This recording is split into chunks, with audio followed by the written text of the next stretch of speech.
சும்மா ஆட்டோ ஸ்டாண்டுக்கு வந்தோமா ஆட்டோவை தொடச்சமா வீட்டுக்கு போனாமான்னு இருக்கிற மாதிரி இருக்கு. இன்னைக்காவது சவாரி வந்தா நல்லா இருக்கு.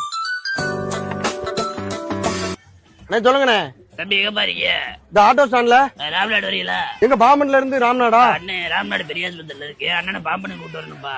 ராம்நாட்ல இருந்து இங்க கூட்டிட்டு வரணும். ஆமாப்பா. அண்ணே 50 கிலோமீட்டர் கிட்ட வருமே, 1500 ரூபா ஆகும். ஆமாப்பா தெரியும்பா. அண்ணனால பஸ்ல வர முடியாது, கொஞ்சம் உடம்பு சரியில்லை, வந்து கூட்டிட்டு போப்பா. ஆட்டோல தான் சரியா இருக்கு. கண்ணா லட்டு திங்க ஆசையா. அண்ணே ராம்நாடு வர போகணும். உங்களை போய் இறக்கி விடுறதா இல்ல நின்று கூட்டிட்டு வரணுமா? இல்ல என்ன பெரிய ஆஸ்பத்திரியில இறக்கி விட்டா போதும். 1500 ரூபா ஆகுமே. சரிண்ணே பரவாயில்ல. கண்ணா ரெண்டு லட்டு திங்க ஆசையா.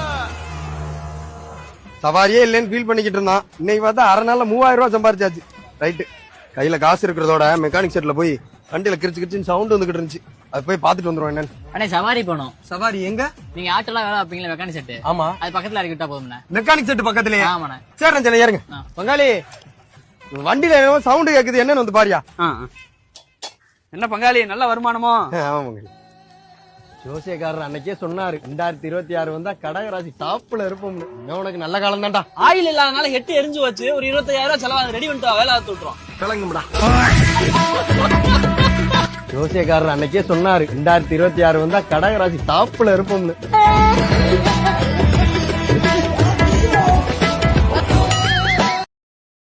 Download ShareChat.